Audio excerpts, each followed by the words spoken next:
This is the Dali Opticon 6 Mark II speaker. They call it a detailed and smooth speaker. The Opticon 6 is manufactured at Dali's factory in Denmark using components either produced in-house or sourced from the best local manufacturers.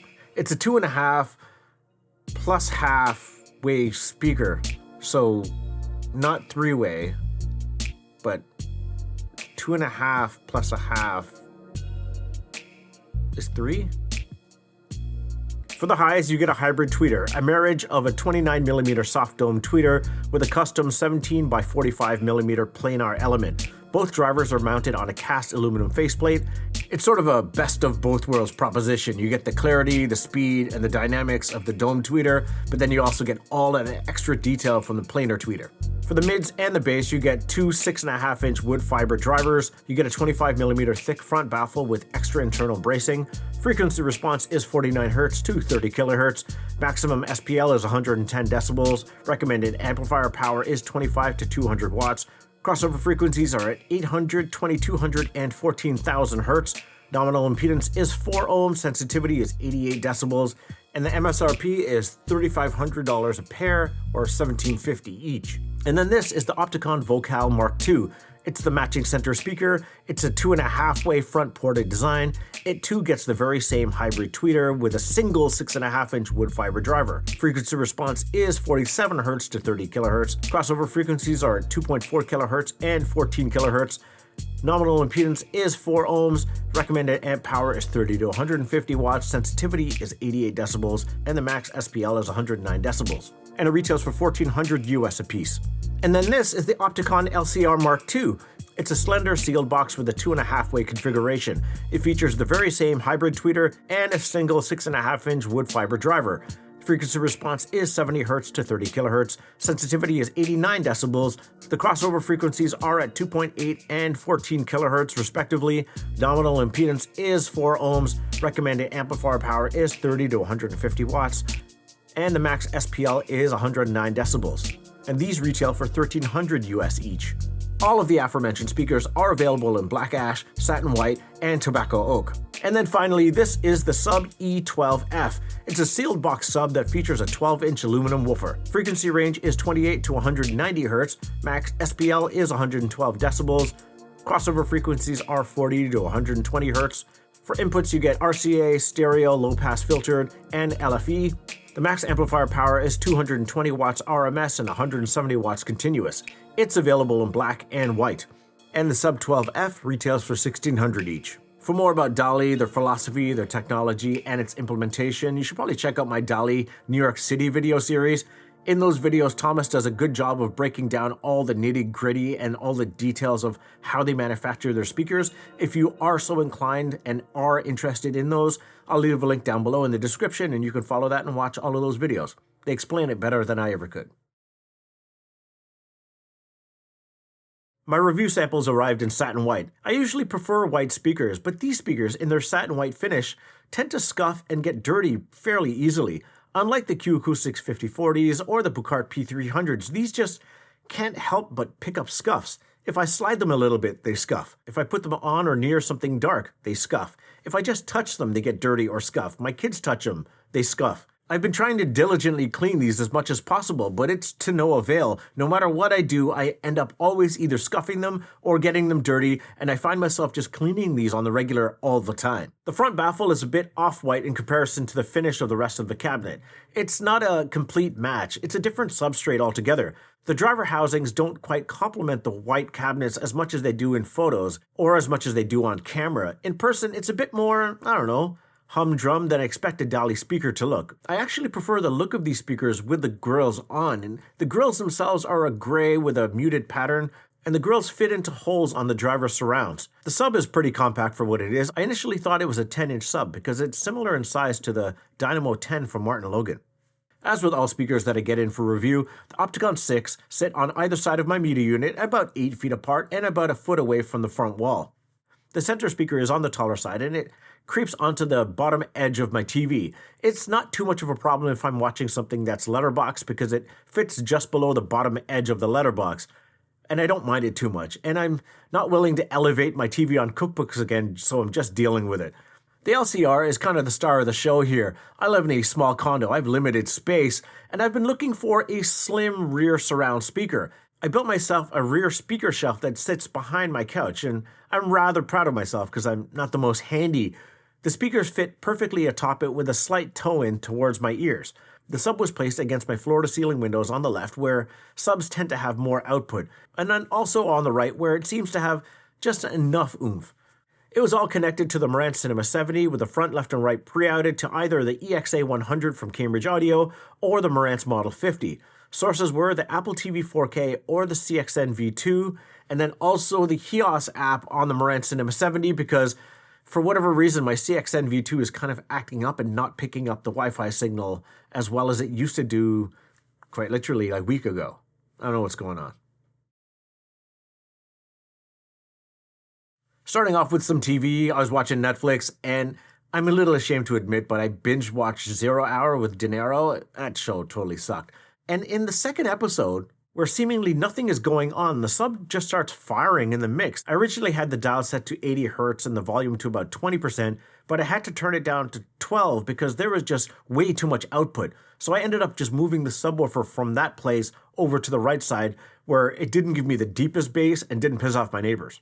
And then I also watched Night 1 of WrestleMania 41 on this Dali package. And a show like this just sounds absolutely massive. Live sporting events, or especially the WrestleMania where there's just tons of music, the entrances are loud, the crowd is loud. It just sounds awesome. But one curious thing is that the announcers were just coming in way too hot, and I found myself having to turn down the center channel. And then it was confirmed that on night 2, when I was listening on the Q Acoustics 5040 package, that the announcers were just, for whatever reason, just turned up to 11. So it was no fault of the Dali package, it was really just the mix of the show. Playing Into the Spider-Verse off Apple, a movie that I did purchase, this package came alive. The surround field is seemingly always up. There's a lot of multi-channel music in this movie, and to my ears, the EXA 100 did a good job of just rounding out that sound and giving a bit more, I guess, heft to the Opticon 6s. When I ran this movie back with the Model 50 from Marantz in place, it sounded a little bit warmer. It wasn't as tight and controlled, and it's really just a matter of what do you prefer. I actually prefer that warmer sound that the Marantz Model 50 gives me, but if you like clarity, you like that tautness, EXA 100 is just as good. And because the surround field is seemingly up all the time, all the speakers are always engaged, it's a good test to see how intelligible the dialogue is. And the Vokal just does a really good job of conveying the dialogue to you. It's really easy to hear. It might be the fact that the movie's really well mixed, but I had no problem hearing dialogue. And those surrounds are just incredible. There's just so much information coming at me. Finally, actually having rears behind me versus next to me makes everything more engaging, and they have a fair amount of output, making for a very immersive but modest 5.1 setup. And switching to music, some 80s new wave of all things, my friend Shudeep on Facebook posted an image that included like 10 songs, I guess to a throwback of some old CFNY days. If you're not from Toronto or over 40, this means absolutely nothing to you, but CFNY was a radio station that everyone used to listen to and played really good music before it got bought out and then turned into a crappy alternative radio station. But this playlist included some amazing songs. I had to run these back for myself because when these all came out, I was but a wee lad. The tracks that stand out for me are 1, 2, 4, 6, and 8. But all of these songs are really varied. And the thing that really stood out to me as an aside is I listen to so much modern drum and bass that is reliant on sub that when I listen to like an 80s new wave playlist, there's an inherent lack of it altogether. And it's a totally different listening experience. And it's kind of a fun one to do at the top of this review. How Soon Is Now holds up the most, or maybe I just have too many memories of it. I have fond memories of hearing this on a crappy home stereo or on car rides. There's a good weight to the sound, lots of space, amazing imaging. I found myself just wishing that this tune went on forever. And then switching to something from Halogenics, it's off his new album Passions, and it's the first 2 tracks. There's Keeping You Close. It's a mellow vibe, and the first thing that stands out is how open everything sounds, and how that tune is a bit more muted in sound and makes it really palatable, sounds really lush on these speakers. And then one thing, unfortunately, that happened is my CXN V2 from Cambridge just kind of crapped out. It's no longer picking up a Wi-Fi signal. It's really hard to use now. I've tried factory resets. I've tried a bunch of different things. It's just not making it easy for me to stream music anymore. So I've resorted to using the HEOS app built within the Marantz Cinema 70. And at first, I was just kind of disappointed. But then I switched it to pure direct mode, and then all of a sudden it just sounds fuller. It sounds very similar to my CXN V2. And so now I'm just using the HEOS app, and I'm kind of off to the races with that. It's one less component that I have to worry about. And then playing Passions, the second track or the title track of this Passions album, there is this huge bass stab that happens on the first note of every bar, and it sounds absolutely huge on this. And I was more than a little bit trepidatious playing a lot of my drum and bass through the Opticon 6s because I was worried about that hybrid tweeter. I'm fairly sensitive to highs, and I was worried that this would be a bit too shrill or be a bit too bright for my ears. But what Dali states in the market materials is that this is a smooth sounding speaker. So while there is a lot of air, a lot of definition in the highs, it's not grating and it doesn't bug my ears whatsoever. Even with the Cambridge EXA100, an amplifier that doesn't have tone controls, has amazing definition, and on other speakers does come in a little hot. On these speakers, it's absolutely perfect. There's just tons of detail, tons of air, lots of weight to the sound. And this became my go-to amplifier with the Opticon 6s because it married so well. I probably shouldn't admit this, but I'm having so much fun doing it that I'm just going to tell you. And sorry, all audiophiles watching and Dali, but I'm running out of space in my condo and I have a fair amount of gear in here. So I decided to make some space on my floors because I have multiple subwoofers in-house. And I stacked the Martin Logan Dynamo 10 sub on top of the Dali sub on the right side of my listening room. And because I'm running full range out of the Marantz Cinema 70 to the EXA 100 for all music, that if I connect a subwoofer to the EXA 100, then I get a proper full range sound. And when I run tunes, especially drum and bass, it sounds awesome.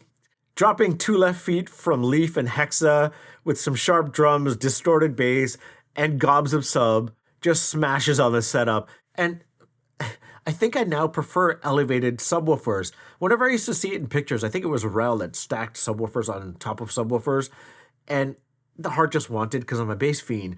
But now that I've actually done it, I really prefer the sound. There's just way more bass pressure in my room, especially with music, and I think I'm going to do this going forward if I can. It's ditto for Seraphos from Heist and Replicant from Benny L. That latter one is kind of like a rehashing of Blade Runner 2049, and it just smashes. My neighbors must absolutely hate me, but oh my god, it just sounds so amazing. I know this is not audiophile whatsoever, but I don't care.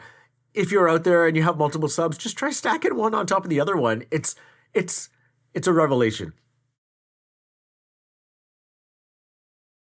So yeah, this is an amazing speaker package from Dali. It's my first go around with Dali speakers, and getting a full 5.1 theater package in-house for an extended period of time was an amazing experience. Sonically, I have nothing bad to say. It sounds great for music and movies, tons of detail, great mid-range, tons of bass.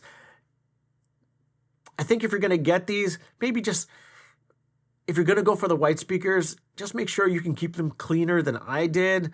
They do tend to scuff up a little bit. I think I'd go for the black ash or the tobacco in this instance. Or maybe I'm just a dirty boy and I have trouble keeping stuff clean. I don't know. Those LCRs, I can't say enough good things about them. I think moving forward, getting a slim speaker like that for my rear surrounds is the way to go.